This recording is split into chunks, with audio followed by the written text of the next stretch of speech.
नमस्कार, आप सबका बहुत बहुत स्वागत है। मैं हूं पुनीत पाठक, आप देख रहे हैं आपकी बात। हमारी आज की खास पेशकश है अच्छे दिन का पूरा हिसाब। हम उस अच्छे दिन की बात कर रहे हैं जो बीते 3 साल में एक सियासी जुमला बनकर रह गया। हर किसी ने इस जुमले को अपनी अपनी तरह से कहा है। 1100 दिन से नरेंद्र मोदी इस देश में प्रधानमंत्री हैं। इस दौरान कैसा रहा उनका परफॉर्मेंस, उनके वायदे इरादों का आखिर हुआ क्या? जो 3 साल पहले सबके सामने छाती ठोककर किए थे, उन दावों की हकीकत क्या है? मोदी हर जगह पास हुए या कहीं फेल भी हुए? ये सब अगले कुछ घंटों में हम आपके सामने रखने वाले हैं। हमारे साथ इस दौरान कुछ खास मेहमान जुड़ेंगे जिनसे चर्चा करके इस पूरे कार्यकाल में जितने अच्छे और अगर कुछ फेल्यूअर हैं तो इन पर भी चर्चा करेंगे।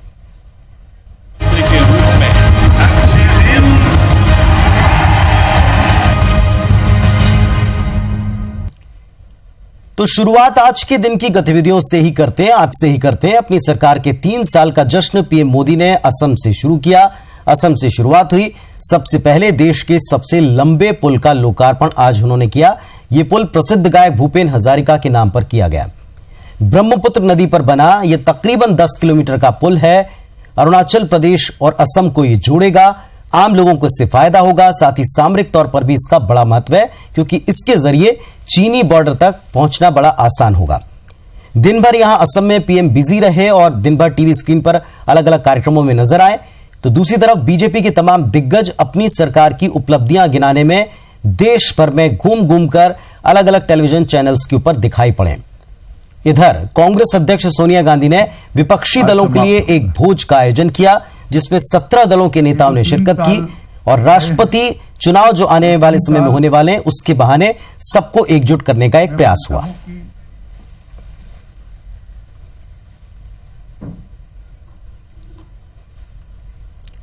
तो चलिए बिना देर के शुरुआत करते हैं 3 साल का हिसाब लेने की। सबसे पहले बात करेंगे उन निर्णायक फैसलों की जो मोदी सरकार ने इस दरमियान लिए हैं। रात अंधेरी है, अंधेरा घना है, लेकिन यारों दिया जलाना कहां मना है।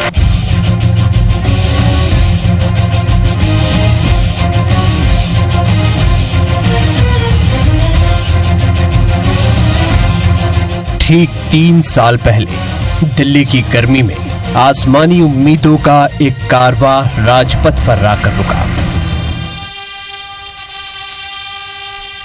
मैं नरेंद्र दामोदर दास मोदी। वो दिन था 26 मई 2014। इसी दिन देश को नरेंद्र दामोदर दास मोदी के रूप में एक नया प्रधानमंत्री मिला। प्रधानमंत्री के रूप में एक अभूतपूर्व जनादेश से जन्मा भारतीय लोकतंत्र का नया नायक नरेंद्र मोदी। वो दिन था और आज का दिन तेज रफ्तार के साथ 3 साल बीत गए। इस मोड़ पर मोदी सरकार के वो फैसले जो देश और आवाम के लिए निर्णायक हो सकते हैं, उनकी फेहरिस्त पर नजर डालें तो सबसे पहले नजर नोटबंदी के ऐलान पर टिक जाती है।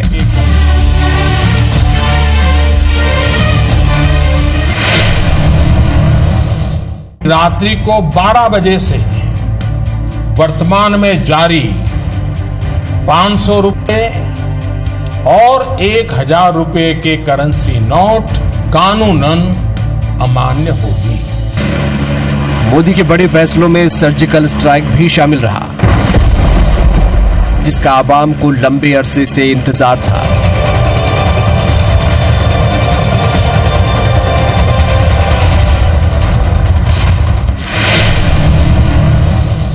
और मैंने कहा था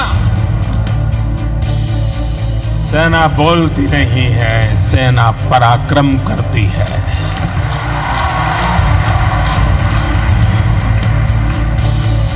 और उस दिन रोज मेरे बाल नोच लिए जाते थे।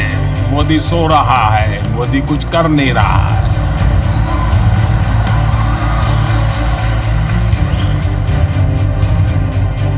लेकिन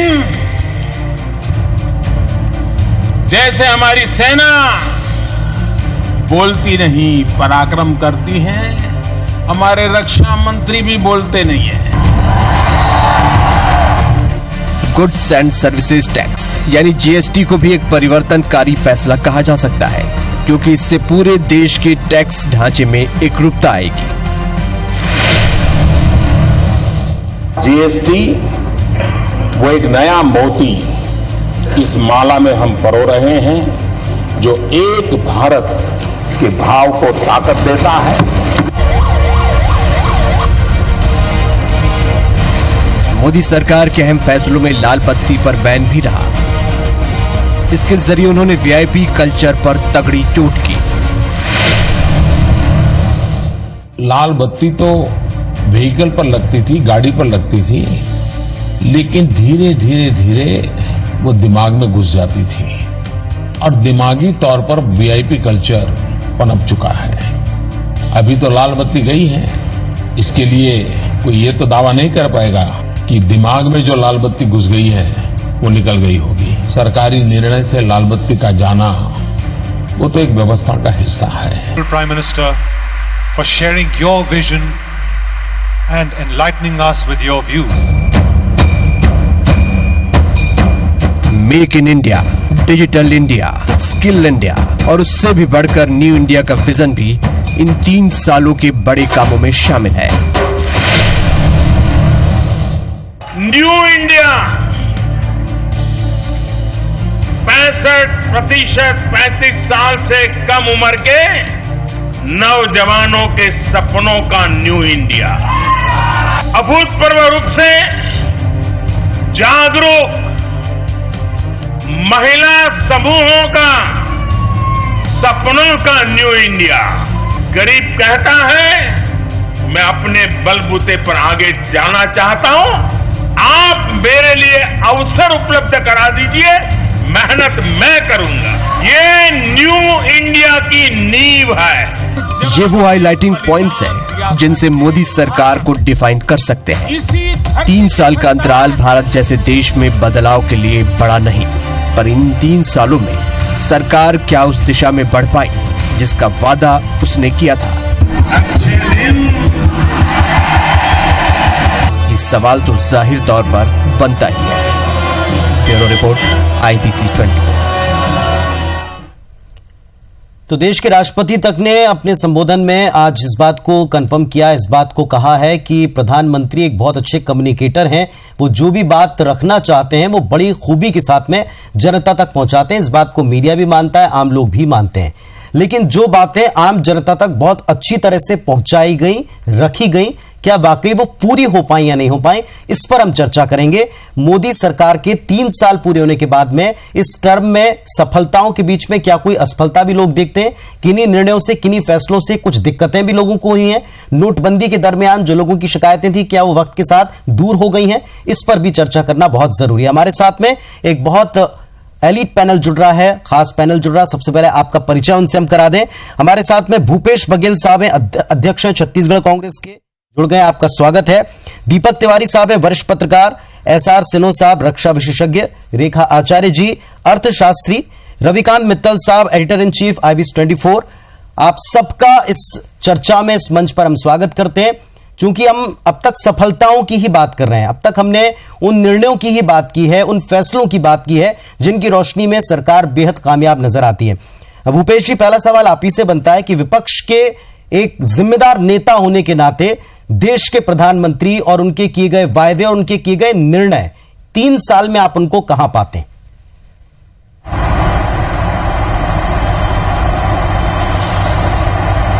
3 साल में नरेंद्र मोदी जी की उपलब्धि शून्य रही है। जो उन्होंने वादे किए थे वो कहीं दिखाई नहीं देते। उन्होंने कहा था कि काला धन वापस लाऊंगा। आज तक विदेश से कितना काला धन लाए ये नहीं बता पाए, कितना काला धन है ये नहीं बता पाए। 15-15 लाख खाते में जमा करूंगा वो उन्होंने नहीं किया। उन्होंने नौजवानों के साथ धोखा किया। 2 करोड़ लोगों को प्रति वर्ष रोजगार देने की बात उन्होंने कही थी। लेकिन स्थिति ये है, रिकॉर्ड ये बता रहे हैं कि 1.5 लाख से अधिक रोजगार नहीं मिले। उन्होंने किसानों के साथ कहा था कि स्वामीनाथन कमेटी हम लागू करेंगे और उसमें 1.5 गुना लाभ मिलेगा। अब तो ये कहते हैं 2 गुना लाभ होगा 2022 में। लेकिन आज स्थिति ये है कि 35 किसान प्रतिदिन आत्महत्या कर रहे हैं। तो ये स्थिति किसानों की है। पूरे विश्व का भ्रमण कर लिए प्रधानमंत्री जी, लेकिन एक भी इन्वेस्टर हिंदुस्तान नहीं आया। बहुत सारे नाम दिए, make in India, startup India, stand up India, लेकिन उसका लाभ कहीं दिखाई देता नहीं है। और जो योजना की बात है, तो योजना वो है जो यूपीए सरकार की रही। निर्मल भारत का नाम आपने स्वच्छ भारत कर दिया।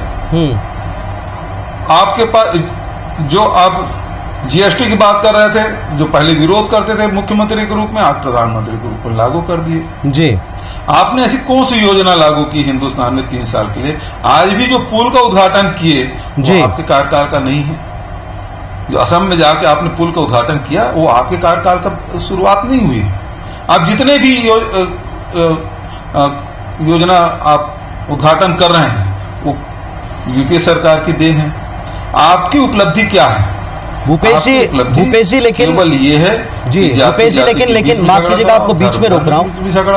आप जो बात कर रहे हैं, जो 3 सबसे उनके पॉपुलर और बड़े निर्णय रहे जिसने जनता को उनकी तरफ खड़ा दिखाया, उसमें सर्जिकल स्ट्राइक है, नोटबंदी से अर्थव्यवस्था में बड़े परिवर्तन, और जिस जीएसटी की आप बात करें वो जीएसटी और वीआईपी कल्चर को खत्म करने के लिए बत्ती पर बैन लगाना। ये सब ऐसे निर्णय रहे हैं जिन्होंने जनता के बीच में उनको स्टैब्लिश किया है। कहीं विपक्ष को उनका जवाब देने में मुश्किल हुई, ये तक लोगों ने महसूस किया। इस पर क्या कहेंगे?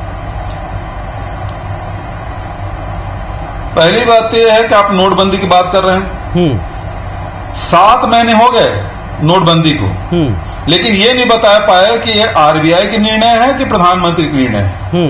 नंबर 1। नंबर 2, आज तक 7 महीने बीतने के बाद भी आप ये नहीं बता पाए कि कितने नोट जमा हुए, कितने काला धन वापस आए। और आपने कहा था कि नोटबंदी से आपके आतंकवाद समाप्त हो जाएगा। हमारे छत्तीसगढ़ तो नक्सल प्रभावित प्रदेश है, नक्सलियों की कमर टूट जाएगी और काले धन पूरा वापस आ जाएंगे। नोट कितने जमा हुए ये बता दीजिए, कितना काला धन वापस आया ये बता दीजिए। और आतंकवाद और नक्सलवाद इस समय में बढ़ा है, घटा नहीं है। रही सर्जिकल स्ट्राइक की, निश्चित रूप से हिंदुस्तान की सेना दुनिया के गिने चुने देशों में से एक हमारी सेना है, जिससे हम पूरा भारतीय गर्व करते हैं जी। लेकिन जिस कश्मीर की बात करते हैं, कश्मीर में स्थिति यह है कि जो आज स्थिति है 47 से लेकर आज तक के कभी ये स्थिति नहीं बनी थी जो आज स्थिति है, जहां पीडीपी के साथ आपकी सरकार है, केंद्र में आपकी सरकार है। और जो बदतर स्थिति हुई है, आज तक के आजाद भारत में कभी कश्मीर की स्थिति नहीं थी। चलिए, हमारे साथ में रक्षा विशेषज्ञ सिन्हो साहब भी हैं। सिन्हो साहब, आप इस बात से इत्तेफाक रखते हैं कि जो सर्जिकल स्ट्राइक और ये जो पिछले ही दिनों एक और वीडियो जारी करके बताया गया कि आपने क्या कार्रवाई की है इन्फिल्ट्रेशन को रोकने के लिए, ये सरकार की आप कामयाबी के तौर पर देखते हैं इसे, या इसे आप जिस तरह से विपक्ष से प्रोजेक्ट कर रहा है, बता रहा है कि ये उतना कामयाब नहीं जितना दिखाया जा रहा है, कैसे लेते हैं आप इसे? क्योंकि जनता की नजर में बड़े निर्णय है। नहीं, देखिए, मैं आपको बताना चाहूंगा कि हमारे सिर्फ एक नोटबंदी की बात कर दी है, कई क्षेत्र, पहले तो एक मिनट के लिए बताऊंगा, कई क्षेत्रों में सफलताएं जो है हमें मिली हैं। और खास करके आप देखिए, विकास अभियान, स्वच्छता अभियान, राजनीतिक अभियान पार्टी को मिला है। और उसके अलावा नोटबंदी में भी जो हुआ, इनको इंटरनल बात पता नहीं है, क्योंकि अभी बड़ी बड़ी कंपनियों ने जो एनपीए थे, नॉन पेमेंट असेट्स, कम से कम कई बड़ी बड़ी कंपनियां, 10-12 कंपनियों ने 50% अपने असेट्स बेचे हैं ये पैसे लौटाने के लिए, इनको पता ही नहीं है। और दूसरी चीज, जो विदेशी नीति के ऊपर इतनी सफलताएं मिली हैं, आज आतंकवाद का मुद्दा पूरे वर्ल्ड में छाया हुआ है इसी नीतियों से। दूसरा, अभी मैं आऊंगा, और मेक इन इंडिया में भी क्या हुआ है, अभी फौज के ऊपर भी देखिए $हजारों बिलियन का डिफेंस डील हुआ है। अभी M177 गन आ रही है, M400 मिसाइल्स आ रही हैं, एयरक्राफ्ट आ रहे हैं, जो कि आज तक ये डील, बोफर्स सन, आज से 30 साल पहले बोफर्स गन आई थी, उसके बाद कोई डेवलपमेंट नहीं हुआ था।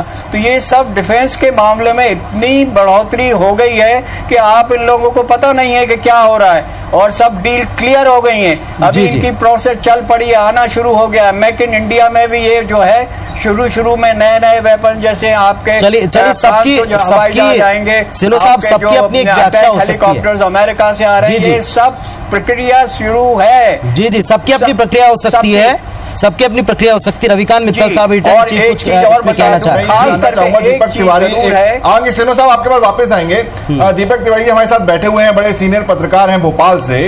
अभी आपने भूपेश जी का पूरा कथन सुना, उन्होंने जिस तरीके से पिक्चर इस चीज की बताई, तो आज जिस तरह की रेटिंग प्रधानमंत्री को मिल रही है, या जिस तरीके का उनके पिछले 3 सालों में उन्होंने जितने चुनाव जीते हैं, तो इसमें कहाँ ये भाव है कि अगर कांग्रेस ये समझती है कि शून्य है, तो लग तो ये रहा है कि कांग्रेस शून्य की तरफ जा रही है लगातार हर राज्य में, तो इसमें कहां पर विरोधाभास है? दीपक तिवारी जी। मित्तल जी, आपने बहुत ठीक बात उठाई है कि इसमें कहीं कुछ साम्य नजर नहीं आ रहा। कांग्रेस जो आलोचना करती है और जो चुनाव के जो परिणाम आ रहे हैं, खासतौर पर पीछे जो परिणाम आए हैं, पर हमें ये भी नहीं भूलना चाहिए कि उसके पीछे जो परिणाम आए हैं, तो दिल्ली में भी गैर बीजेपी सरकार जीती, बिहार में भी जीती। पर इन सब के बीच में मुझे जो लगता है, और एक उदाहरण के तौर पर अगर मैं समझाने की कोशिश करूं, तो ये देश एक रेलगाड़ी की तरह है कि काम बहुत बिल्कुल लगातार सरकारें करती रहती हैं, उसमें जो भी बैठेगा, और खासतौर पर बीजेपी कांग्रेस में आर्थिक स्तर पर तो कोई अंतर है नहीं आइडियोलॉजी के लेवल पर। आइडियोलॉजी के लेवल पर अगर जो अंतर है तो वही नेशनलिज्म और सेकुलरिज्म वाला मेजर अंतर है। तो ये देश रेलगाड़ी की तरह चल रहा है, एक झटके में कोई कुछ कर दे ऐसा संभव नहीं है। हाँ, पर इस सरकार ने जो भी अभी बघेल साहब कह रहे थे कि पीछे के काम थे, बस वो केवल उद्घाटन कर रहे हैं, पर नरेंद्र मोदी ने इस देश के सेंटिमेंट्स सुधारे हैं। नरेंद्र मोदी ने एक अच्छे कम्युनिकेटर होने के नाते, सरकार पीछे भी काम कर रही थी पर वो बताती नहीं थी। मनमोहन सिंह के कितने इंटरव्यूज और राष्ट्र के नाम प्रसारण किसी को याद है, किसी को नहीं मालूम, पर नरेंद्र मोदी बार बार बताते हैं। सर्जिकल स्ट्राइक पहले भी हुई है, यूपीए की जो कांग्रेस की सरकार है उसने भी सर्जिकल स्ट्राइक की, लेकिन कभी उसने इस तरह से इसको प्रचारित नहीं किया। तो नरेंद्र मोदी ने पूरे देश को कॉन्फिडेंस में लिया और परसेप्शन के लेवल पर उन्होंने कांग्रेस को मीलों पीछे छोड़ दिया। कांग्रेस को समझ में ही नहीं आ रहा है कि हो क्या रहा है। सोशल मीडिया, आपका मीडिया है, इन सब जगह कांग्रेस मिसिंग है। जमीन पर भी कांग्रेस बहुत ज्यादा समझ में नहीं आती। तो परसेप्शन के लेवल पर, कम्युनिकेशन के लेवल पर और सेंटिमेंट्स के लेवल पर मैं नरेंद्र मोदी की सरकार को 100 में से 100 नंबर देता हूं। बिल्कुल ठीक। और रहा सवाल काम करने की बात जहां तक है, तो उसमें मैं काफी हद तक जी बोलिए। जी, काफी हद तक मैं इस बात का हामी हूं कि काम उतना सरकार ने नहीं किया है जितना दिखाया गया। काम तो वही है ज्यादातर जो पीछे से चले आ रहे थे। आधार कार्ड हुआ, NREGA हुआ, लेबर लैंड रिफॉर्म्स हुए, GST हुआ, जो इंफ्रास्ट्रक्चर के काम है। क्योंकि आज भी अगर हम मध्य प्रदेश की बात करें, आज मध्य प्रदेश के मुख्यमंत्री ने भोपाल में एक पुल का उद्घाटन किया। बड़ा हास्यास्पद सा लगता है। मध्य प्रदेश छत्तीसगढ़ में आप बताइए कौन सी एक बड़ी चीज हुई है इस सरकार के दौरान? तो कम्युनिकेशन के लेवल पर, सेंटिमेंट्स के लेवल पर मैं ये सहमत भी हो रहा हूं। मैं अच्छे कम्युनिकेशन से एक अच्छा परसेप्शन सरकार ने काफी अच्छा काम किया है। एक अच्छे कम्युनिकेशन से एक अच्छा सीन क्रिएट किया है, हम ऐसा कह सकते हैं, और उस पर लोगों को बिलीव होता है। एक बड़ा छोटा सा कमेंट मैं रेखा आचार्य जी का चाहता हूं। रेखा जी, हमने नोटबंदी का जिक्र किया, ये सवाल तो आज भी वाकई देश के जहन में है कि आखिर इससे मिला क्या? दिक्कतें हुई, सबको दिखा, लेकिन सबने उस दिक्कत को सहन किया कि आगे अच्छा होगा। मिला क्या? अर्थशास्त्री के नाते क्या लगा? देखिए, नोटबंदी तो एक रूटीन प्रोसेस थी बेसिकली काले धन पे रोक लगाने की, और ये एक नया प्रयास नहीं था। इसकी जो शुरुआत थी वो मोदी सरकार ने काफ़ी महीनों पहले शुरू कर दी थी। ये बात अलग है कि जिस दिन ये नोटबंदी का फैसला जनता के सामने सुनाया गया, उसके तकरीबन 8 महीने पहले से इसकी प्रक्रिया को चालू कर दिया गया था। और नोटबंदी के बाद शुरुआती 2 महीने में जरूर जनता को बहुत दिक्कतों का सामना करना पड़ा, क्योंकि नकदी की समस्या से जूझना पड़ा, क्योंकि आरबीआई को बिना कॉन्फिडेंस में लिए हुए ये पर्टिकुलर जो फैसला सरकार ने लिया था और एकदम से उसको थोप दिया गया, तो उसके लिए कहीं ना कहीं ऐसा लगता है कि आरबीआई भी स्वयं भी तैयार नहीं थी। और दूसरी बात ये जो था कि जो नोटबंदी में जो बड़े नोट जो थे उनको वापस भरपाई करने के लिए कोई आरबीआई के पास तैयारी नहीं थी, उसको पर्याप्त समय भी नहीं दिया गया था। तो पहले 2 महीने में नोटबंदी के कारण जनता के पास बहुत नकदी का सामना करना पड़ा उसको। रेखा जी, ये बात आम जनता इसलिए भी नहीं समझ पा रही, सुधरती चली गई। जी रेखा जी, ये बात आम जनता इसलिए भी नहीं समझ पा रही कि अब इतने महीनों के बाद में भी कोई कैलकुलेटिव एक नतीजा सबके सामने नहीं आ पाया, एक कैलकुलेटिव नतीजा नहीं आ पाया। चलिए आपके पास में मैं वापस लौटूंगा। रविकांत मित्तल जी हमारे साथ में। मित्तल साहब, जिस तरीके से हम सबकी बातें सुन रहे हैं, पक्ष और विपक्ष के अपने अपने वर्जन हैं, लेकिन ये बात कोई नहीं नकार सकता कि पॉपुलैरिटी के पैमाने पर और परसेप्शन के पैमाने पर ये सरकार बहुत आगे। बिल्कुल सही बात है। देखिए, जैसे कि भूपेश जी ने भी जो अपने पॉइंट रखे उसमें से कई पॉइंट बिल्कुल सही हो सकते हैं कि अगर हम बेरोजगारी देखें कि रोजगारी की जो बात कही थी, हालांकि मोदी सरकार उसको स्वरोजगार के साथ जोड़ रही है कि हम लोगों को स्किल कर रहे हैं, लोगों को लोन दे रहे हैं, तो वो सबको नौकरी नहीं दी जा सकती है, तो उसके एक अलग आंकड़े हैं। अगर हम महंगाई को लेकर देखें, उस पर भी बहुत काम करने वाली स्थिति है, कोई ऐसी महंगाई कम नहीं हुई है 3 साल में। और अगर हम देखें, कश्मीर की बात हमने छेड़ी कि कश्मीर में या पाकिस्तान के साथ रिलेशन है, कई ऐसे मुद्दे जिसमें काम नहीं हुआ, लेकिन जो काम हुआ उसको मोदी सरकार ने अच्छे से बताया। जिस काम को वो नहीं कर पा रहे उसको भी वो कैसे अच्छा कर रहे हैं वो अच्छी तरीके से मोदी सरकार ने बताया। तो इसमें कांग्रेस की कमजोरी है कि अगर जो काम नहीं हो पाए, भाई उनके पास भी कम्युनिकेटर हैं, उस चीज को वो कम्युनिकेट क्यों नहीं कर पाते। अगर वो शून्य कहते हैं तो लगातार वो चुनाव क्यों हार रहे हैं। ये बात सही है, तिवारी जी ने कहा कि 2 जगह उनको उसमें हार मिली बिहार में, उसके और भी कारण हो सकते हैं, लेकिन जिस तरीके से यूपी में जीते, जिस तरीके से उन्होंने 2-2 जगह पे सरकार बनाई कम नंबर होते हुए भी, तो ये सारी चीजें या तो ये कह लें कि कांग्रेस बहुत कमजोर हुई है, इस चीज को वो कम्युनिकेट नहीं कर पा रही, या फिर मोदी सरकार या मोदी खुद इतने अच्छे कम्युनिकेटर हैं या वो सही में काम कर रहे हैं जिससे कि जनता उनसे जुड़ रही है। आज भी जितने सर्वे आए हैं उसमें उनको 70 से लेके 80% की रेटिंग मिली है, तो इसका मतलब है कि जनता उनकी बात को समझ रही है। ये समझना होगा। अब मैं भूपेश जी से इसीलिए पूछूंगा कि भाई प्रॉब्लम, समस्या कहाँ है? क्या आप नहीं बता पा रहे हैं या फिर आप इतने सालों से राजनीति कर रहे हैं? ऐसा तो है नहीं कि आप लोग पॉलिटिक्स में कुछ कमजोर हैं। तो ये इस तरीके की बात करना, आप किस तरफ उसमें पीछे पड़ रहे हैं? भूपेश जी उत्तर देना चाहेंगे इस बात का कि विपक्ष इतना कमजोर क्यों दिख रहा है सत्ता पक्ष के आगे, कि उनकी उपलब्धियां ज्यादा है और वो एस्टैब्लिश भी हो रही जनता के मन में?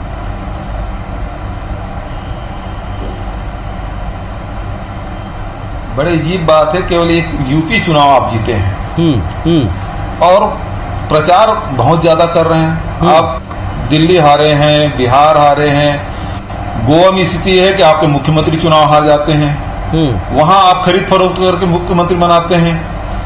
आप नॉर्थ ईस्ट में देखिए, वहां भी आप खरीद फरोख्त, लेकिन वहां भी जो कांग्रेस का चुनावी मैनेजमेंट पर असर पड़ा। अरे वकील साहब, जिस नेता के साथ आज आप दिन भर थे, आप मुझे उत्तर देने दीजिए, सरकार नहीं बना पाए, ये आप क्यों मुझे उत्तर देने दीजिए। नहीं, मैं सब वही आपसे पूछ रहा हूँ कि जिन नेता के साथ दिग्विजय सिंह के उत्तर देना दीजिए। हाँ बिल्कुल दीजिए, बिल्कुल दीजिए। सुन रहे वकील साहब आपको? देखिए, आपके वहां बहुमत नहीं थी, यह बात स्पष्ट है। जनता आपके खिलाफ मतदान किया, नॉर्थ ईस्ट में आपके खिलाफ मतदान किया, पंजाब में आप खिलाफ मतदान किया, दिल्ली और बिहार में आपके खिलाफ मतदान हुआ है। इस बात को क्यों नहीं स्वीकार करते? दूसरी बात यह है कि केवल प्रचार में नरेंद्र मोदी जी 11 अरब रुपया फूंक दिए। आप मीडिया स्वतंत्र कर दीजिए और उसके बाद देखिए कि क्या स्थिति बनती है। आज जो आपातकाल की बात करते हैं, आपातकाल से बुरी स्थिति है और मीडिया का आप स्वतंत्र करिए, मीडिया स्वतंत्र रूप से काम करे, फिर देखिए नरेंद्र मोदी जी की स्थिति क्या बनती है। और फिर आप मुद्दों की बात करने के लिए 3 साल में जो उपलब्धि है उस चुनाव से मत जोड़िए। हर चीज को चुनाव से नहीं जोड़ा जाता। फूलन देवी भी चुनाव जीत जाती है, जेल में रह के लोग चुनाव जीत जाते हैं। चुनाव का जिक्र आपने शुरू किया था, जोड़िए मत। जी भूपेश जी, चुनाव का जिक्र आपने किया था। चलिए, प्रचार में मोदी जी आगे हैं, प्रचार में बीजेपी आगे, बात तो आप मानेंगे। आज 3 साल बाद प्रचार में बहुत आगे निकल गई पार्टी। 11 अरब रुपया फूकने के बाद तो कोई भी आगे हो सकता है जनाब। चलिए, मतलब ये तो माना आपने कि इस मामले में आगे हैं। मैं एक सवाल पूछना चाहूंगा, हमारे साथ स्वतंत्रता है मीडिया की। आपने कहा कि इमरजेंसी से बुरे हालत हैं, आप बेहतर जानते होंगे इमरजेंसी में कैसे हालत थे, उस समय मैं नहीं था, लेकिन दीपक तिवारी जी हमारे साथ बैठे हैं। क्या दीपक जी ऐसा लगता है कि इमरजेंसी से बदतर हालत है इस समय देश में, जैसा कि कांग्रेस के अध्यक्ष साहब कह रहे हैं? नहीं, ये अतिशयोक्ति है, ये अतिशयोक्ति है। चूंकि हम और आप सभी मीडिया के हिस्से हैं, मैं लिखता हूं, कई बार अनेकों बार सरकार के खिलाफ लिखता हूं, कई बार ऐसा लगता है कि वो कांग्रेस के पक्ष में जा रहा है। मुझसे आज तक किसी ने नहीं कहा कि आप ऐसा क्यों लिखते हैं। मैं एक राष्ट्रीय पत्रिका का संवाददाता हूं, वहां लिखता हूं, सोशल मीडिया पर लिखता हूं, मुझसे आज तक किसी ने नहीं कहा। हम भी अभी एक पैकेज दिखाने वाले हैं। होगी कि मीडिया को कंट्रोल किया जा रहा है। हाँ, इक्का दुक्का घटनाएं हो सकती हैं, एक एनडीटीवी का बड़ा मामला, यहाँ पत्रकारों के रिश्तेदारों को ट्रांसफर कर देते हैं। अभी तो सर 3-4 ही बड़े निर्णयों का जिक्र किया है, अभी बहुत कुछ बाकी है। नक्सली बता के जेल भेज रहे पत्रकारों को छत्तीसगढ़ में। मैं आईबीसी में बैठा हूँ, आईबीसी के साथ क्या व्यवहार किया सरकार ने वो भी मैं बता सकता हूँ। बार दुर्भाग्य, सरकार ने आईबीसी के साथ क्या व्यवहार किया ये भी उदाहरण के तौर पर बता सकता हूँ। चलिए सर, जरूर बताइएगा। दीपक जी अपनी बात पूरी करें। दीपक जी, आप जिस बात को कह रहे थे, क्या ये बौखलाहट, क्या ये प्रेजेंटेशन जनता के सामने ये भी एक नेगेटिव छवि को रखता है? मैं भूपेश बघेल जी की बात से असहमत नहीं हो सकता, क्योंकि छत्तीसगढ़ की वास्तविक स्थितियां मुझे नहीं मालूम। कम से कम मैं मध्य प्रदेश के बारे में यह कह सकता हूं कि बड़ी फ्रेंडली सरकार है। और हाँ, इस फ्रेंडलीनेस को लेके जरूर प्रश्न किए जा सकते हैं। जैसा उन्होंने कहा कि 11 अरब का बजट खर्च किया गया, तो ये अनफॉर्चुनेटली मीडिया का, जुडिशरी का, जितने भी हमारे डेमोक्रेसी के जितने भी अंग हैं, इनका ये कुछ कैरेक्टर सा बनता जा रहा है कि अमूमन वो सरकार के खिलाफ उतने मुखर होके नहीं आते। पर यही मीडिया है, आज देखिए नेशनल मीडिया में जो हालात है, रीजनल मीडिया भी कई बार आप देखिए सरकार के खिलाफ वरना खबरें नहीं छपती। हम अभी भी देख रहे हैं कि सरकार के खिलाफ बराबर खबरें छपती हैं। पर इतना सब कहने के बाद भी जो नरेंद्र मोदी का अपना एक पर्सनल उनका जो कैरेक्टर है और उनकी जो छवि बनती है, उसमें कहीं दूर से ऐसा लगता है कि कहीं कुछ थोड़ा सा डिक्टेटराना जैसा कुछ अंदाज है। उसको लेके केंद्र के मंत्रियों ने भी बहुत कुछ कहा है। कहा गया कि केंद्र के मंत्री बहुत स्वतंत्र रूप से नहीं काम कर पा रहे, पर चूंकि वो बहुत अच्छे कम्युनिकेटर है, वो सीधे जनता के साथ संवाद करते हैं, तो वो सब चीजें पीछे हो जाती हैं। और इस सरकार के पास में ये बड़ी विशेष कला है कि जिन मुद्दों पर वो कमजोर है, उन मुद्दों को उन्होंने दबा दिया, और जो उनको लगता था कि इससे जनता प्रभावित होती है, उनको खूब आगे ले आ पाए। और यहीं पर कांग्रेस फेल होती है। मुझे लगता है कि कांग्रेस के जो बड़े नेता हैं, बहुत अच्छे कम्युनिकेटर्स हैं, इनके पास में बहुत अच्छे नेता हैं, उन लोगों को सामने आना चाहिए। पता नहीं वो क्यों सामने नहीं आ रहे, तो वो अपनी बात बहुत अच्छे से नहीं रख पा रहे। और दूसरी बात, एक और चीज याद रखने की है कि भारतीय जनता पार्टी 30-31% वोटों पर है, तो आज भी देश का जो बहुसंख्यक वर्ग है उसने भारतीय जनता पार्टी को वोट नहीं दिया है। तो इतना भी ना बीजेपी को बहुत खुश होने की बात है, ना कांग्रेस को निराश होने की बात है। लेकिन दीपक साहब, एक बात है, ब्रेक पर यहाँ जा रहे हैं, ब्रेक पर जाने से पहले एक बात जरूर कहेंगे। आदरणीय भूपेश बघेल जी ने भी देखा होगा, जितनी भी बार आपने छत्तीसगढ़ का जिक्र किया, छत्तीसगढ़ में जितने भी बड़े विरोध के आंदोलन हुए हैं, खासतौर से राजधानी रायपुर में, वो भी मीडिया ने वैसे के वैसे दिखाए हैं। और उनका क्या अश्रु हुआ है वो हमसे कहीं ज्यादा बेहतर अध्यक्ष महोदय खुद जानते हैं कि उन विरोध प्रदर्शनों का क्या हुआ है, कितनी गुटबाजी की शिकार सारी चीजें हुई। हालांकि आज हम उस विषय पर नहीं जाना चाहते थे, आज हम सरकार के ही कामकाज पर बात करते रहेंगे। छोटा सा ब्रेक लेते हैं, जल्दी लौट रहे हैं। तो चलिए साहब, अच्छे दिन के पूरे हिसाब में अब तक हमने 3 साल में मोदी सरकार की उपलब्धियों, उनके बड़े फैसलों, उनके फैसलों का प्रोजेक्शन और जिस तरह का परसेप्शन क्रिएट हुआ, इस पर हम डिबेट कर रहे थे, इस पर हम चर्चा कर रहे थे। लेकिन ऐसा नहीं कि सब कुछ पूरा हो ही गया। 3 साल में मोदी सरकार ने कामयाबियां बटोरी हैं और केवल कामयाबियां पाई हैं, ऐसा बिल्कुल नहीं। उनकी कामयाबी की किताब में कई सारे ग्रे चैप्टर्स भी हैं। कहां कहां चूकी सरकार, देखिए जरा।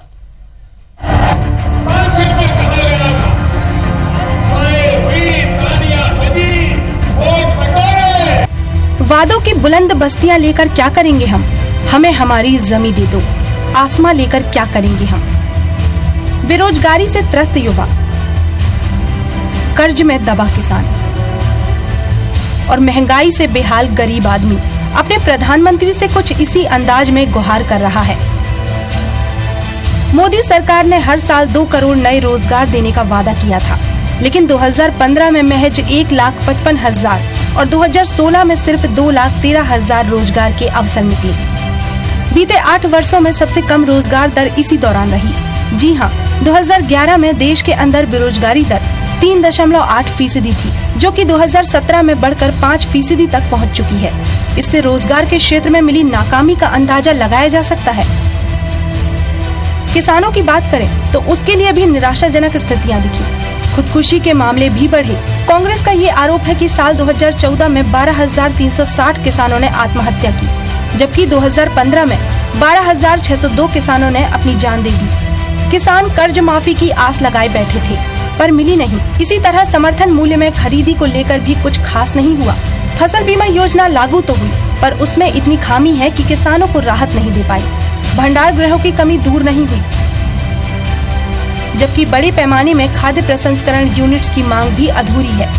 इन 3 सालों में किसानों के हाथ में कुछ है तो सरकार का वो वादा जिसमें उसने 2022 तक उनकी आय दोगुनी करने की बात कही है।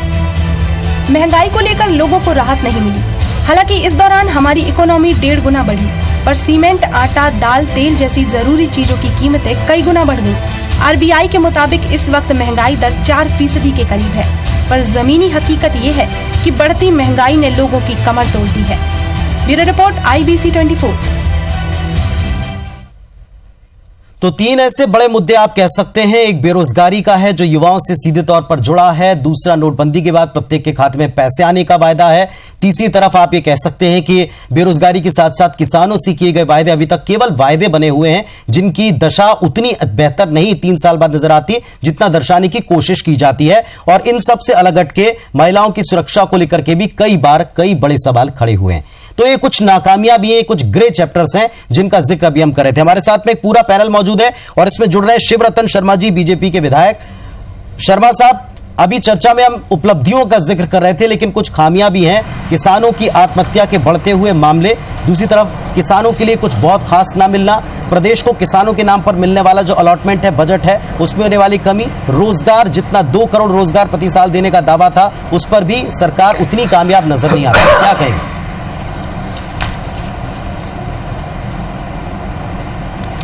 देखिए, इस सरकार ने किसानों के लिए भी बहुत कुछ किया है और देश के बेरोजगार नौजवानों के लिए बहुत कुछ किया है। हमने लोगों को रोजगार देने की गारंटी दी थी, नौकरी देने की गारंटी नहीं दी थी। आप जो आंकड़े बता रहे थे वो सरकारी जो नौकरी मिले उसके आंकड़े बता रहे थे। सरकार ने स्किल इंडिया का कार्यक्रम, कौशल उन्नयन का कार्यक्रम लोगों को रोजगार देने के लिए ही प्रारंभ किया है और उसके चलते देश में, हमारे प्रदेश में लाखों लोगों को रोजगार मिला है कौशल उन्नयन के चलते। जहां तक किसानों के हितों की बात है, आप किसानों के आत्महत्या के आंकड़े बता रहे थे। मैं उस विषय पे एक ही लाइन बोलूंगा कि किसान आत्महत्या कर सकता है, पर उसकी आत्महत्या का कारण कृषि में हुआ नुकसान कभी नहीं होता।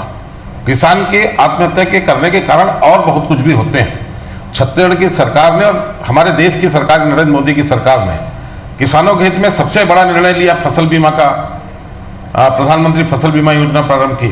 दूसरा बड़ा निर्णय हुआ प्रधानमंत्री सिंचाई योजना का, जिसके अंतर्गत सिंचाई के रूप में काम शुरू किए जा रहे हैं। तीसरा भी जैसे उत्तर प्रदेश में एक बड़ा निर्णय हुआ है, 36,000 करोड़ रुपए का किसानों का कर्ज माफ किया गया है।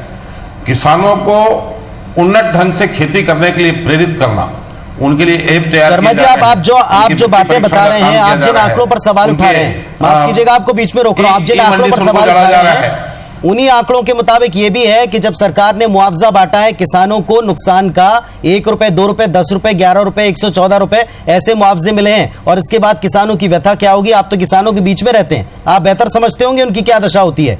अब हमारे साथ में भूपेश बघेल जी भी। भूपेश जी, ये लीजिए, ये हमने नाकामियों का भी जिक्र किया कि किस तरह नाकामियां भी रही हैं। आप इत्तेफाक रखते हैं जो शिवरतन शर्मा जी कह रहे हैं इस बात से?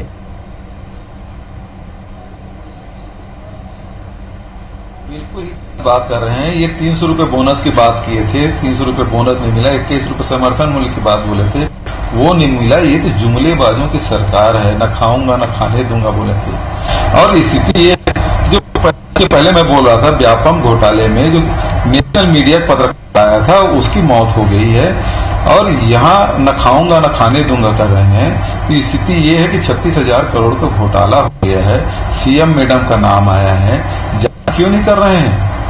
ये स्थिति, गरीबों को चावल खा गए, किसानों का धान गायब हो गया है और किसान लगातार आत्महत्या कर रहे हैं। छत्तीसगढ़ में आत्महत्या कर, छत्तीसगढ़ में किसान जो आत्महत्या कर रहे हैं उस परिवार को आप अपमानित कर रहे हैं कि और कारण से आत्महत्या कर रहे हैं। ये बहुत ही दुर्भाग्यजनक बात है। और जहाँ बीमा की बात है, 17,000 करोड़ रुपया बीमा का पैसा जमा हुआ, किसानों को कितना मिला? 6,000 करोड़ भी नहीं मिला। तो आप तो बीमा कंपनियों को लाभ पहुंचाने का काम कर रहे हैं, किसानों को लाभ पहुंचाने का काम कहाँ कर रहे हैं? उत्तर दीजिएगा। तो आसपास भी आंकड़ा बैठता तो समझ आता यहाँ किसानों को फसल। शर्मा जी उत्तर दीजिएगा।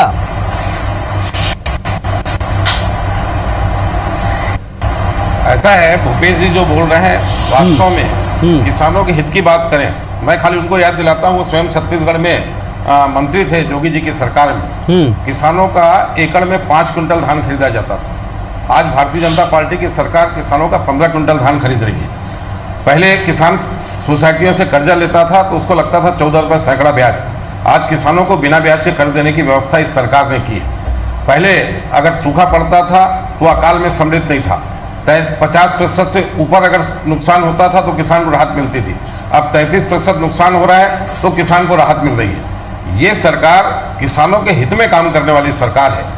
मैं तो सिर्फ भूपेश जी से यही निवेदन करूंगा कि आलोचना करने के बजाय उनकी सरकारों ने किसान के लिए क्या किया है उसका चिंतन कर ले तो उनको एहसास हो जाएगा कि भारतीय जनता पार्टी की सरकार ने कम समय में किसानों के हित में और कृषि के हित में ज्यादा अच्छा काम किया। चलिए दीपक जी हमारे साथ में। दीपक जी, ये बड़ी विडंबना है, जब कभी भी आप वर्तमान का जिक्र करते हैं, वर्तमान का आकलन करने बैठते हैं, मित्तल साहब भी इस बात से एग्री करेंगे कि जब भी आप वर्तमान का आकलन करने बैठते हैं तो आप पिछली सरकार का या आपकी खामियां क्या रही आप उसको गिनाते हैं। आज अगर हम रिपोर्ट कार्ड लेके बैठे 3 साल का और उसमें क्या मिला किसानों को, हम इसका जिक्र कर रहे हैं, क्या उम्मीद करें?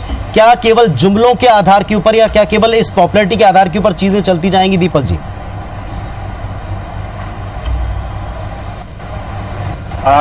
पुनीत जी, भूपेश बघेल मध्य प्रदेश में भी मंत्री थे छत्तीसगढ़ के अलावा, और इनको दिग्विजय सिंह ने अपने मुख्यमंत्री निवास में एक अलग से कक्ष दिया हुआ था कि छत्तीसगढ़ को आप देखें। उस समय भी यही समस्या थी मध्य प्रदेश छत्तीसगढ़ में, लगभग कमोबेश एक ही जैसा हमारा सामाजिक आर्थिक बैकग्राउंड है दोनों राज्यों का। आज भी वही है। किसानों की जो समस्या है, किसानों की समस्या कुछ और है। सरकारें केवल किसानों को एक वोट बैंक समझती हैं और वोट बैंक के हिसाब से ट्रीट करती हैं।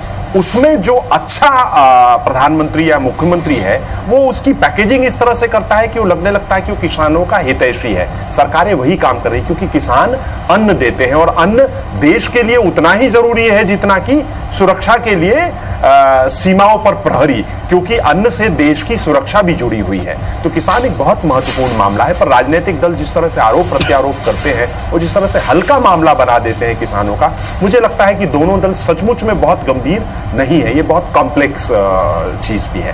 पर वापस से नरेंद्र मोदी की चूंकि आप बात कर रहे हो, नरेंद्र मोदी की अगर हम बात करें तो इस सरकार ने अभी भी मुझे लगता है कि वो इमेज अभी तक नहीं बनाई हुई है कि वो सोशल सेक्टर में बहुत ज्यादा कुछ काम करने वाली है। अभी भी इस सरकार की इमेज वो सूट बूट की सरकार वाली जो चस्पा जो है वो आज भी है।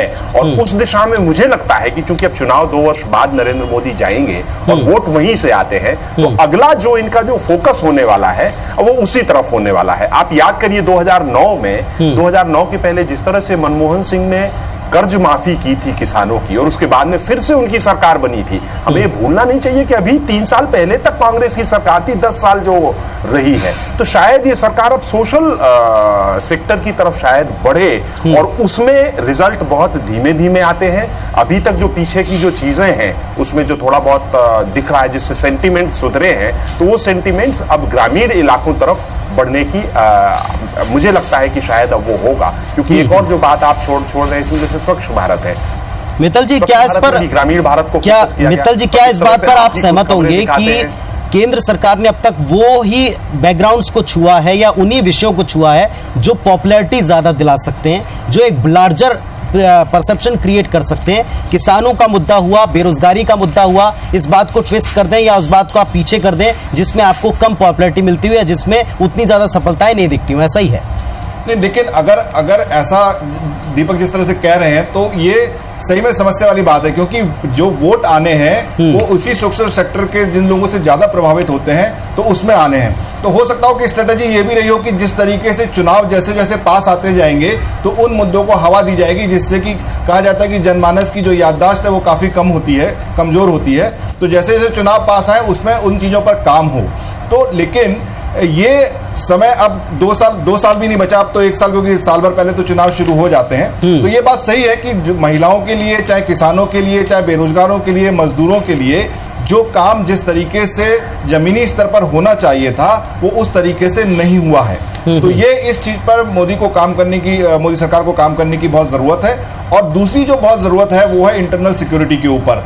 कश्मीर में देख लें, चाहे हम नक्सलाइट एरियाज में देख लें, जिस तरह की बात लड़ना चाहिए था, जिस तरीके की सुरक्षा की स्थिति पैदा होनी चाहिए थी, वो इस देश में नहीं अभी तक हुई है। उस पर भी बहुत काम करने की जरूरत है मोदी सरकार को। बिल्कुल, हमारे साथ में रक्षा विशेषज्ञ एसआर सिन्हो साहब हैं। सिन्हो साहब, यही सवाल के साथ आपके पास आना चाह रहा था कि कश्मीर का मुद्दा और जिस तरीके से कश्मीर के मुद्दे को केंद्र सरकार टैकल कर रही है और जिस तरह का उन्होंने सहयोग ले रखा है सरकार बनाने में वहां वो, और दूसरा नक्सलवाद का मुद्दा जिसमें छत्तीसगढ़ भी शामिल है, इस मुद्दे के ऊपर केंद्र सरकार को आप कहां पाते हैं? क्या स्ट्रेटेजिकल आप तौर के ऊपर इसे ठीक कहते हैं? क्योंकि जो नक्सलवाद का मुद्दा जैसे जिस एग्रेशन के साथ में डील होना चाहिए था वैसा जमीन पर अब तक नजर नहीं आया।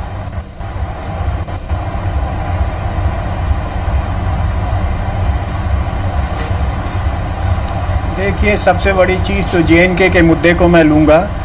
JNK में लगता है जमीन के ऊपर ऐसा दिखाई देता है और पाकिस्तान और चाइना ये मानने लगे हैं कि हमारे जो है हमारा एक वीक स्टेट में हमें और कड़े कदम उठाना चाहिए। पर कड़े कदम के साथ साथ मैं आपको ये बताना चाहता हूँ कि हमारे देश में जयचंद लोगों की संख्या बहुत बढ़ गई है। इतने जयचंद आ गए हैं, जब विरोधी पार्टी में आ जाते हैं तो इनका DNA ही बदल जाता है। ये कुछ भी बोलने लगते हैं, ये अड़चने डालते हैं। मेरी बात सुनिएगा, सिर्फ जो है एक ऑफिसर ने एक आतंकवादी जो लेटा था जहां पे क्षमा चाहूंगा, आपको कश्मीर के मामले में बात करना चाहिए। जम्मू कश्मीर में क्या हुआ ये बताइए आप। लेकर के घुमाया तो बिल्कुल अब्दुल्ला परिवार, अब्दुल्ला सुनिए तो आप सुनिए ना जरा, सुनते क्यों नहीं आप सुनते क्यों नहीं? अरे आप सुनिए ना जरा, आप सुनते क्यों नहीं है?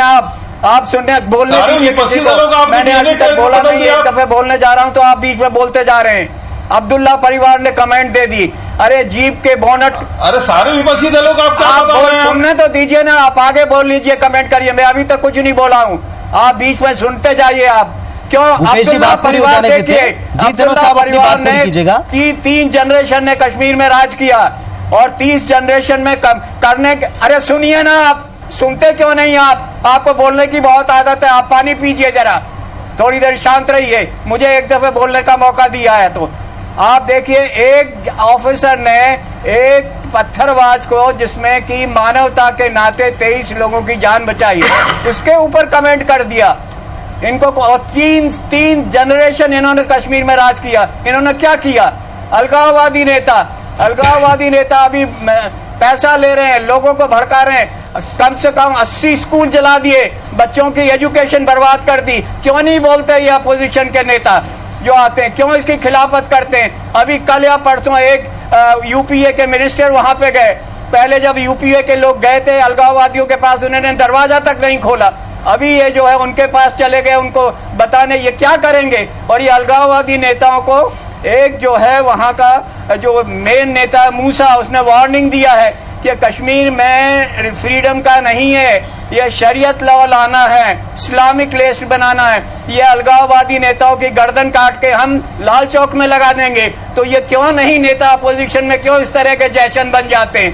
क्यों नहीं सपोर्ट करते सरकार को इस मामले में? सरकार का क्यों नहीं हाथ बटाते? चलिए सर, अगर आप इजाजत दें तो मैं थोड़ा उत्तर भी ले लूं, जवाब भी ले लूं। विपक्षी नेताओं का आप जयचंद बोल रहे हैं। आप मुझे मेरी आपत्ति है। विपक्षी नेताओं का आप जयचंद बोल रहे हैं, सारे लोग एक लाइन में खड़ा कर रहे हैं। बेहद दुर्भाग्यजनक बात। आप अपने पास रखिए, आपको बहुत समय मिल गया, अभी समय नहीं है आपको इजाजत देने का। तब से आप बोलते आ रहे हैं, सरकार की मदद करिए और सेना की मदद करिए। और ये जो नेता हैं जो जयचंद बने हुए विरोधी पार्टी में, सिन्हो साहब एक छोटे से सवाल का जवाब देंगे। सेना के खिलाफ भी देते रहते हैं। जी, सिन्हो साहब एक छोटे से सवाल का जवाब देंगे। हुआ उसके ऊपर भी हुआ, किसी को काम करने नहीं। आप देखिए श्रीलंका में क्या हुआ। भाई साहब, पहले सुनिए, श्रीलंका में 1 साल में इंसर्जेंसी खत्म हो गई, समझते हैं आप? आपको मालूम है चाइना में क्या हो रहा है? वहाँ पे रोजा अफ्तार नहीं रखा जा सकता, लड़कों का मुसलमान नाम नहीं सर, रखा क्या जा सकता। सरकार उनको इंटरनल चाइना सरकार सिक्योरिटी नौकरी और नहीं साथ देगी, में ये जिस तरह नक्सलवाद से डील करने के साथ साथ जो कश्मीर का इशू डील कर रहे हैं उसे आप ठीक पाते हैं? इस पर आपको कमेंट चाहते हैं? चुप क्यों नहीं रहते आप? सुनिए ना, आपको इतनी तख्ती क्यों लग रही है? मेरी बात का इतना बुरा क्यों लग रहा है? आप सुने मुझे तो लगता जरा बहुत समझे, आपत्तिजनक तो आपको बोल रहे मालूम ही हैं नहीं ये है क्या हो रहा है जनरल कश्मीर साहब। में। आप बैठे बैठे यहाँ से बात करते रहते हैं, आपको मालूम ही नहीं है क्या किया है सरकार ने। सेना में कम से कम चलिए सिनो साहब हम आपको बहुत आदर के साथ में लगातार सुन रहे हैं, आपको लगातार सुन रहे हैं, लेकिन आप सवाल ही नहीं सुन पा रहे हैं। शायद आपत्तिजनक बोल रहे हैं आप शायद सवाल ही नहीं सुन पा रहे हैं। आप थोड़ा सा शांत हो जाइए। पहली बात सिंपल सी एक सवाल था कि क्या आप इंटरनल सिक्योरिटी और JNK के मुद्दे पर सरकार को ठीक पाते हैं? चलिए आपका कमेंट हो गया। दीपक जी, इस पर आपका कमेंट चाहता हूँ। 45 मिनट से आप बोलते जा रहे हैं। पुनीत जी, मैं आपसे निवेदन करूंगा, जी आप कश्मीर समस्या पे बोल रहे हैं जी, अपने को पहले इस बात का ध्यान देना चाहिए कि वास्तव में कश्मीर की समस्या उत्पन्न कैसे हुई, और अगर ईमानदारी से इस पे विचार किया जाएगा तो देश का हर व्यक्ति इस बात को स्वीकार करेगा कि तत्कालीन सरकार आजादी के तत्काल बाद, जब कबायली आक्रमण के बाद भारत की सेना कश्मीर को खाली करा रही थी और वो सरकार जो संयुक्त राष्ट्र संघ में ले गई, उसके चलते युद्ध विराम हुआ और उसके चलते 1/3 कश्मीर पाकिस्तान के कब्जे में रह गया। तो तात्कालिक सरकार की गलतियों का परिणाम आज हम भोग रहे हैं। अगर उस समय अभी वर्तमान का पूछ रहे हैं, बात वही आ जाती है ना। हम आज की बात कर रहे हैं, हम अभी की बात कर रहे हैं। चलिए आप इतिहास बता दें जो सबको पता था, अच्छी बात है। कश्मीर से आते हैं जी, और जी। ये देन अगर है तो कांग्रेस पार्टी की देन है। शर्मा जी, कांग्रेस पार्टी की ऐतिहासिक गलतियों का परिणाम हम भोग रहे हैं। शर्मा जी, चलिए इस बात को अगर स्वीकार भी कर लिया जाए कि इतिहास में कुछ गलतियां हुई, आज की हम बात करें, मौजूदा वक्त की हम बात करें। दीपक जी इस पर कुछ कहना चाह रहे हैं? दीपक जी, क्या ये दो इश्यूज ऐसे हैं जो वाकई में ग्रे कांग्रेस की भूमिका ये है कि मणिशंकर जी जो कांग्रेस के प्रमुख नेता है, आज अलगाववादियों से मिलने गए, आज मिलने गए, जवाब दें।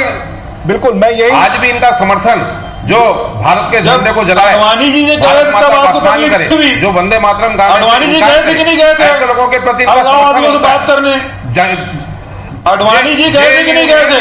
JNU में कार्यक्रम होता है और वहां कश्मीर मांगे आजादी, बस्तर मांगे आजादी, ऐसे नारे लगाए जाते हैं। और जब इनके खिलाफ राष्ट्र विरोधी चलिए भूपेश जी शायद जवाब देना चाह रहे हैं, जवाब दे दीजिए भूपेश जी। की स्वतंत्रता के नाम पे समर्थन देने के लिए राहुल गांधी जी, सीताराम येचुरी जैसे बड़े नेता जाते हैं। ये दुर्भाग्यपूर्ण स्थिति है और ऐसे नेताओं के चलते कश्मीर की सरकार ने जिस आतंकवादी को फांसी लगाया उसको उन्होंने कहा कि ये शहीद हैं, उसके साथ ये सरकार बनाए हुए हैं, उसके बारे में कुछ कहेंगे? मेरा दोनों नेताओं से सरकार ने दोनों पार्टी हमारी फांसी लगाया, उसको सम्मानित करने हमारी पार्टी और उसके साथ सरकार बनाए बैठे। भूपेश जी, शर्मा जी एक सीधा सवाल मणिकांत जी पूछ रहे हैं, गुरु के बारे में बताइए। सरकार लगी हुई है। देखिए, यही समस्या है कि आप लोग एक ऐसा बड़ा मुद्दा जो कि राष्ट्र की सुरक्षा के साथ जुड़ा हुआ है, उस पर आप लोग काम करने की बजाय राजनीति ज्यादा करते हैं, पीछे के मुद्दे ज्यादा गड़े हुए हैं उनको उखाड़ा जाता है। क्या एक इंटरनल जो सुरक्षा है राष्ट्र की, उसके ऊपर एक सरकार जो अभी की है और जो विपक्ष में लोग हैं, वो क्या मिल बैठ के एक इस तरीके का ओपिनियन नहीं बना सकते कि उस देश की सुरक्षा के लिए, क्या देश की सुरक्षा तो सबके लिए महत्वपूर्ण है। अगर बीजेपी, मैं शिवरतन जी से पूछना चाहूंगा कि आपने क्लेम किया कि हम लाएंगे, देश में शांति होगी, सुरक्षा लाएंगे, तो हम देख रहे हैं कि कश्मीर में ऐसा नहीं हुआ है। और अगर आपने क्या कोशिश की ये बताएं, कांग्रेस उसमें किस तरीके से सहायता कर रही है भूपेश जी बताएं। इस पे आप लोग जो राजनीति करते हैं उसकी वजह से भी तो गलत संदेश जाता है, ये आप मानते हैं कि नहीं मानते हैं? शिवरतन जी, देखिए पुनीत जी, भारतीय जनता पार्टी राजनीतिक क्षेत्र में काम कर रही है तो उसका पहला ध्येय राष्ट्र के हित में काम करना है। और उसका सबसे बड़ा उदाहरण मैं बताता हूं आपको।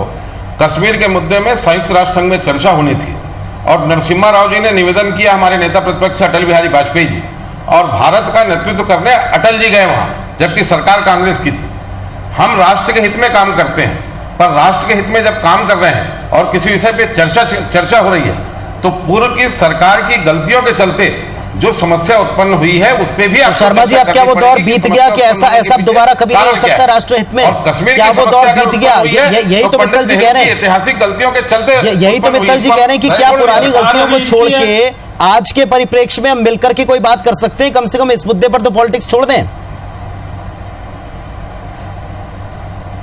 नहीं, बिल्कुल हम भी चाहते हैं कि राष्ट्र हित में पूरे राजनीतिक दल एक होकर काम करें, पर जेएनयू की घटना के बाद जब कन्हैयालाल पे और उमर खालिद पे कार्रवाई होती है तो हमारे देश के राष्ट्रीय नेता व्यक्ति की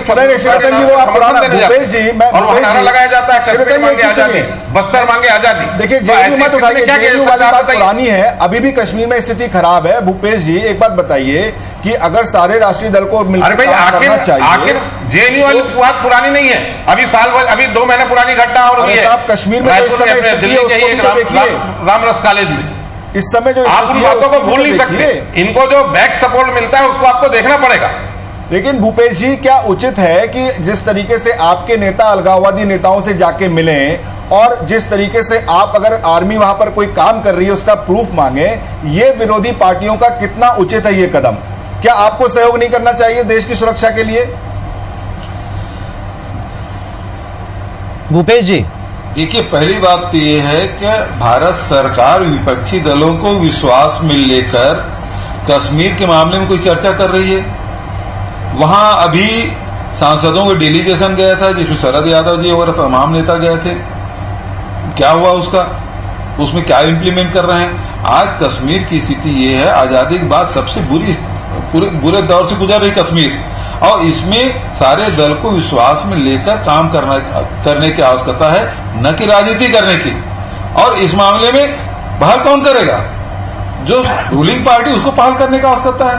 आप किसी से बात ही करना नहीं चाहते, किसी के विश्वास में लेना नहीं चाहते, केवल राजनीति कर रहे हैं। आज तक प्रधानमंत्री 3 साल बीत गए, एक पत्रकार वार्ता भी लिया है, पत्रकारों को उसे विश्वास में ले लिया है।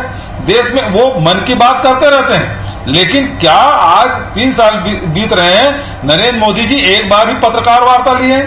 पत्रकारों तो ऐसी चर्चा करना उचित नहीं समझते हो विपक्षी दल? जी अपना सवाल पूछे। जी भूपेश जी, दीपक जी, देखिए वो कह रहे हैं कि चाहिए सहयोग, भूपेश जी कह रहे हैं कि सहयोग मांग नहीं रहे।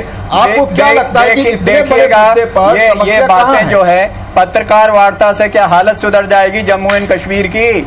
जो हालत हो रहे हैं, समस्या को पहले देखिए, समझिए। पत्रकार वार्ता से नहीं होगी, अलगाववादियों से नहीं होगी। जी सिन्हा जी, वही मैं दीपक जी से पूछ रहा हूँ, कैसे इस समस्या का हल आखिर कौन लाएगा? अभी इस्लामिक स्टेट बनाने का दौर चल रहा है, पूरा मित्तल साहब, अमेरिका जैसी महाशक्ति वियतनाम में साहब, आपके पास आऊंगा मैं फाइनल कमेंट के लिए। थोड़ा सा दीपक जी को भी सुन लेते हैं। इस तरह रहिए 10 दिन तब पता चलेगा। ये मुझे कई बार जी दीपक जी अपनी बात कहिए। दीपक जी अपनी बात कहिए। लज्जा का अनुभव होता है जब इस तरह की बातें पढ़े लिखे लोग करते हैं। तो अमेरिका ने वियतनाम के सामने जब युद्ध में गया तब क्या उसका नतीजा हुआ? दुनिया में कहीं पर भी शांति बंदूक के दम पर नहीं आई है। अलगाववादियों से अगर भारत सरकार के सभी राजनीतिक दलों का शिष्टमंडल या विपक्ष के नेताओं का शिष्टमंडल मिलने गया है तो अलगाववादी है, पर वो है तो भारतीय है, तो वो कश्मीर के नागरिक। क्या नक्सलियों से जब बात करने के लिए सरकार के मंत्री या सरकार के अधिकारी जाते हैं तो क्या वो देशद्रोही हो जाते हैं? ये जो भाषा है, ये जो राजनीतिक दल जो करना चाहते हैं, जेएनयू में लोग कौन है जो बातें कर रहे हैं? जेएनयू में हमारे और आपकी तरह भारतीय लोग हैं। और किसी के लिए, और अब जब ये साबित हो चुकी है बाद में हाइंडसाइट में, सब उसके सब परिणाम आ चुके हैं कि कैसे वीडियो थे, किस तरह से थे, तो जो राजनीतिक दल इसके माध्यम से इस देश में जो पोलराइजेशन करवा रहे हैं, मुझे लगता है कि इसका लाभ तो भारतीय जनता पार्टी को मिल रहा है, पर लॉन्ग टर्म में इस देश का नुकसान हो रहा है। उस देश का जो 15 अगस्त 1947 को फाउंडिंग फादर्स ने बनाया था विश्व के सबसे अच्छे संविधान के साथ में। विश्व में ऐसा कोई देश नहीं है जहां इतने तरह के भाषा भाषी, इतने तरह के लोग हो, इसलिए बड़ा कॉम्प्लेक्स देश है। तो जनरल साहब के कहने से जिस तरह की भाषा का उन्होंने इस्तेमाल किया, इस देश में परिस्थितियां और बिगड़ेंगी ही, सुधरेंगी नहीं। और मुझे लगता है कि नरेंद्र मोदी भी सरकार में जाने के के बाद में ये बात बहुत अच्छे से समझ गए, तभी तो खुद पाकिस्तान के प्रधानमंत्री के घर गए, उन्होंने अपनी शपथ में पाकिस्तान के प्रधानमंत्री को बुलवाया, जिसके बारे में वो 2 दिन पहले तक, शपथ के पहले तक कैसी कैसी बातें बोलते थे। तो कूटनीति, देश चलाने का जो तरीका है वो अलग है, और उसको लेके मुझे लगता है कि राजनीतिक दल अगर इस तरह की भाषा का इस्तेमाल करते रहेंगे तो मुझे लगता है कि ये केवल वोट का इनका वो होता है, उद्देश्य होता है, इसके अलावा देश वेश इनका कोई उद्देश्य नहीं है। चलिए, अगर फाइनली एक सवाल मित्तल साहब, फाइनली ये हम कह सकते हैं कि ये जो ओपिनियन, कुछ मामलों में ओपिनियन एक जैसा होना चाहिए, क्या लोकतंत्र के लिहाज से ये ठीक लगता है? कम से कम रक्षा जैसे मामलों में एक जैसा ओपिनियन होना चाहिए या एक मत होकर आगे बढ़ना चाहिए? ये बिल्कुल सही बात है कि देखिए, कुछ मुद्दे ऐसे हैं जिस पे राजनीति होगी और होनी भी चाहिए। पॉलिटिकल पार्टीज जो हैं वो राजनीति के लिए मैदान में है और हर कोई सरकार बनाना चाहता है। एक मिनट का मौका दीजिए। कुछ देश सुरक्षा के जो मुद्दे हैं, जो देश सबके लिए जो मुद्दे एक हैं, चाहे वो नागरिक हो, जो उसमें इन राजनीतिक पार्टियों को एक साथ आना चाहिए, एक मंच पे आना चाहिए और देश की हित में जो बात हो वो करना चाहिए, ऐसा हमारा मानना है। जी सेनो साहब, आप अपनी बात कीजिएगा, संक्षेप में रखिए अपनी बात।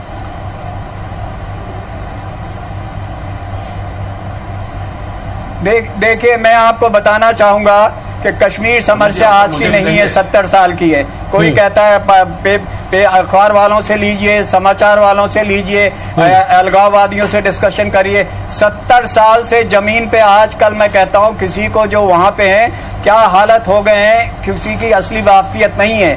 यहाँ पे सब हवा में बातें हो रही हैं। मैं मानता हूँ देश में सब जगह, पर कश्मीर की समस्या बिल्कुल अलग हो गई है। वो फ्रीडम ऑफ स्ट्रगल नहीं है, वो इस्लामिक स्टेट बनाना चाहते हैं। आप उसके अंदर जाके देखिएगा, समझिएगा। और मैं इस मामले के ऊपर पूरे देश की जो अपने अपोजिशन पार्टीज है, सबको छोटी छोटी बातों पे इस तरह के कमेंट्स आते हैं कि वहां पे फौज का काम करना बड़ा मुश्किल हो गया है। कभी उनके बात होती कि उनके ऊपर केस चला जाए, कभी कहते हैं कोर्ट में चलाया जाए, दुनिया भर की बात। इसको समझने की बहुत जरूरत है, गहराई से समझने की। कैसे अलगाववादी होते हैं, 100 स्कूल कैसे जल गए कश्मीर के ऊपर, आज कोई बच्चे पढ़ाई नहीं करे, इसकी कोई बात नहीं करता।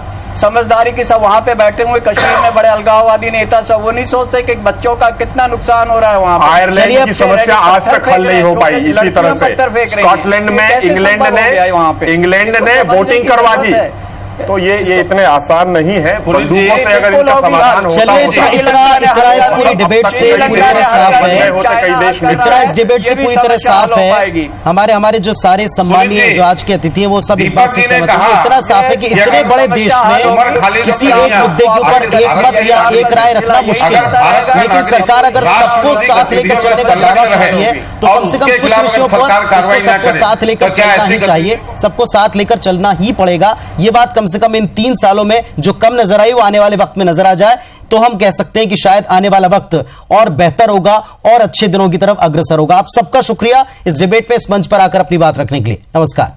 प्रधानमंत्री के